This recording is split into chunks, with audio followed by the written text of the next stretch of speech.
ایک مسلمان سے تصور کرنا کہ وہ اللہ کے علاوہ کسی اور کو اپنا معبود، اپنا خدا سمجھتا ہو، واجب الوجود سمجھتا ہو، مستقل بالذات سمجھتا ہو، یہ ہو ہی نہیں سکتا۔ جی میرے آقا علیہ الصلوۃ والسلام نے ارشاد فرمایا کہ مجھے تم سے اس بات کا تو خوف ہے کہ تم میرے بعد دنیا میں مبتلا ہو جاؤ گے، لیکن اس بات کا خوف نہیں ہے کہ تم میرے بعد شرک کے اندر مبتلا ہو۔ اللہ، یہ حضور فرما رہے ہیں۔ ایک مسلمان ایک جاہل آدمی بھی ہو نا، جیسے آپ دیکھیں بعض اوقات کچھ مزارات ایسے ہیں جو علماء اہل سنت کی نگرانی میں نہیں ہیں،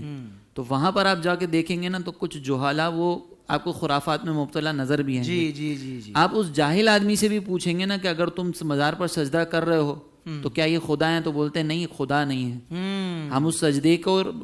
کنڈیم ہی کریں گے، ہم اس کی تائید نہیں کر رہے۔ بہت اچھی بات۔ لیکن یہ بات سمجھانا مقصد ہے کہ ایک جاہل آدمی کے ذہن میں بھی یہ تصور نہیں ہوتا کہ جس کو میں سجدہ کر رہا ہوں نا یہ میرا معبود ہے اور یہ میرا خدا ہے، بلکہ وہ بھی اسی سوچ کے ساتھ سجدہ کر رہا ہوتا ہے کہ یہ اللہ کا ولی ہے، اگرچہ وہ غلط کر رہا ہے، اگرچہ اس کے سجدے کو ہم صحیح نہیں مانیں گے، اس کی تائید نہیں کریں گے، ہم اس کو کنڈیم ہی کریں گے، لیکن کہنے کا مقصد یہ ہے کہ مسلمان سے یہ متصور نہیں ہو سکتا۔ مسلمان جب مصطفیٰ جان رحمت پہ لاکھوں سلام پڑھتا ہے تو وہ یہ کیسے تصور کر سکتا ہے کہ میں جو ہے وہ جس پر درود پاک پڑھ رہا ہوں، جس پر سلام بھیج رہا ہوں، وہ کوئی خدا ہو سکتا ہے؟ بلکہ اگر ہم سید اعلیٰ حضرت امام اہل سنت کے انداز کو دیکھیں تو اعلیٰ حضرت نے کلام لکھا، سرور کہوں کہ مالک و مولا کہوں تجھے، باغ خلیل کا گل زیبا کہوں تجھے، تو اتنی تعریف کی، آخر میں آپ کہتے ہیں لیکن رضا نے ختم سخن اس پہ کر دیا، خالق کا بندہ خلق کا آقا کہوں تجھے۔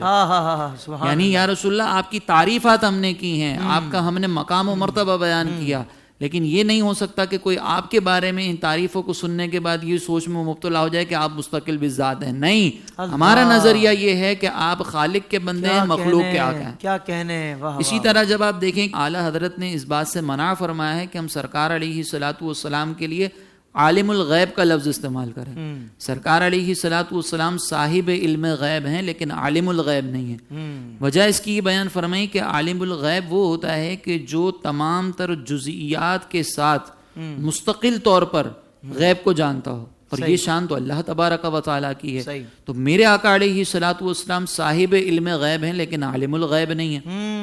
اسی طرح اعلیٰ حضرت نے جب اللہ تبارک و تعالیٰ اور نبی کریم علیہ الصلوۃ والسلام کی علم کی مثال بیان فرمائی تو وہاں پر یہ بات بیان فرمائی کہ اللہ تبارک و تعالیٰ اور سرکار علیہ الصلوۃ والسلام کے علم میں وہ نسبت بھی نہیں ہے کہ جو دریا اور قطرے کے درمیان ہے، کیونکہ دریا محدود ہوتا ہے اور اللہ رب العزت کا علم لا محدود ہے۔ ہاں یہ ضرور ہے کہ سرکار علیہ الصلوۃ والسلام کا علم دریا ہے اور آپ کے مقابلے میں تمام مخلوق کا علم جو ہے وہ قطرہ۔ اللہ، تو اب آپ ذرا غور کریں کہ جس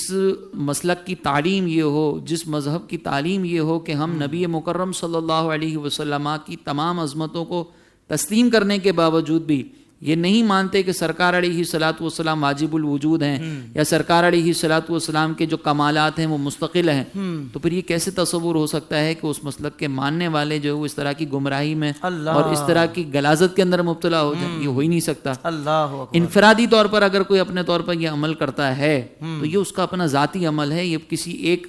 عقیدے اور نظریے رکھنے والی پوری جماعت کا عقیدہ نہیں ہو سکتا، اس کی طرف اسے منسوب نہ کیا جائے۔ سوشل میڈیا پر اسلام کی صحیح تعلیمات جاننے کے لیے ابھی حافظ سائر قادری کا نیا YouTube channel Islamic digital studio subscribe کر لیں، اور ہاں نوٹیفیکیشن بیل آئیکن کو بھی پریس کر لیں تاکہ ہماری نئی ویڈیوز آپ تک بر وقت پہنچ سکے۔